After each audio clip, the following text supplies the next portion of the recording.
जरा सोचिए, एक दिन आप स्कूल जाते हैं और आपको पता चलता है कि वो मातृभाषा, वो लैंग्वेज जो आप स्कूल में रोज पढ़ा करते थे, कल से आपको नहीं पढ़ाई जाएगी। ना आप उसमें कुछ बोल पाओगे और ना ही उसमें कुछ लिख पाओगे। और आपको अचानक से ये रियलाइजेशन होता है कि अरे, वो लैंग्वेज जिसको मैं हमेशा इग्नोर करता था, वो मेरे दिल के बहुत करीब है, वो मेरे लिए कितनी इम्पोर्टेंट है। और ऐसा ही कुछ होता है क्लास 12 के फ्लेमिंगो बुक के एक चैप्टर में, जिसका नाम है द लास्ट लेसन। इस चैप्टर को लिखा है अल्फोंसे डॉडेट ने, जिसमें वो एक स्कूल गोइंग बॉय का जिक्र करते हैं, जो स्टोरी का नरेटर भी है। इस लड़के का नाम है फ्रांस और ये फ्रांस का रहने वाला है। इसे स्कूल जाना बिल्कुल पसंद नहीं।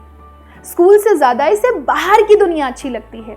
चिड़ियों का चहचहाना, नदियों का बहना और बाहर लोग क्या कर रहे हैं वो देखना। फ्रेंच लैंग्वेज तो जैसे इसे बोर ही करती है। और वैसे ही एम हैमिल भी, जो कि फ्रेंच लैंग्वेज पढ़ाते हैं। एम हैमिल जो कि स्कूल को 40 साल दे चुके हैं और वो बहुत ही देशभक्त टाइप के इंसान हैं।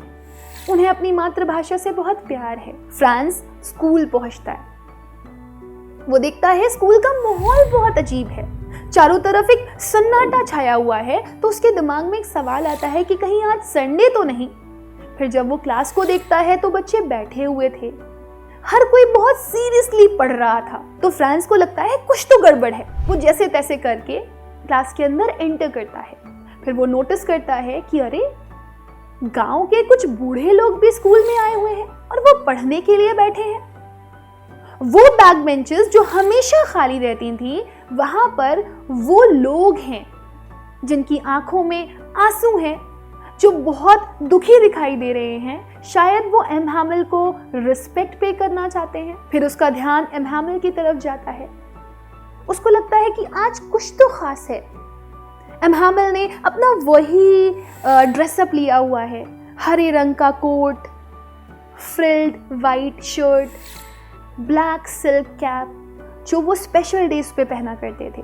फ्रांस थोड़ा घबराया हुआ है कि आखिर हुआ क्या है, या कुछ ऐसा हुआ है जो मुझे नहीं पता। एम हैमिल अपनी क्लास शुरू करते हैं और वो सबको बताते हैं कि आज तुम सबकी आखिरी क्लास है।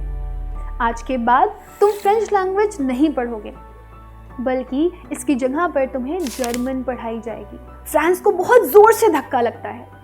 उसे ऐसा महसूस होता है जैसे किसी ने उसके पैरों के नीचे से जमीन खींच ली हो। उसे कुछ देर के लिए समझ में नहीं आता कि ये क्या हो गया और ऐसा क्यों। मैंने तो अभी फ्रेंच लैंग्वेज का एफ भी नहीं सीखा है। और जब कोई चीज़ हमसे दूर जा रही होती है ना, तो हमें अचानक से एहसास होने लगता है कि ये तो मुझे चाहिए थी, ये तो बिल्कुल भी बुरी नहीं है। वो चीज़ जिसको मैं अभी तक ये समझ रहा था कि ये सबसे बेकार है, पर वो सबसे ख़ास थी और उसको पढ़ाने वाला उससे भी ज़्यादा। आज उसे सारी क्लास अच्छे से समझ में आ रही थी। आज पता नहीं क्यों उसे एम हैमिल अच्छे लगने लगे थे, पर ये ज़्यादा देर के लिए नहीं था। एम हैमिल ने अपनी क्लास अच्छे से ली, लेकिन एम हैमिल को देख कर के साफ साफ कहा जा सकता था कि वो बिल्कुल भी खुश नहीं है। उनकी आवाज़ भारी है, वो बहुत सीरियस दिखाई दे रहे हैं, मानो कि जिस स्कूल को उन्होंने 40 साल दिए हों, वो उसे छोड़ना नहीं चाहते। उनकी आंखें एक एक चीज़ को बहुत गौर से देख रही थी, जैसे कि वो आखिरी बार था।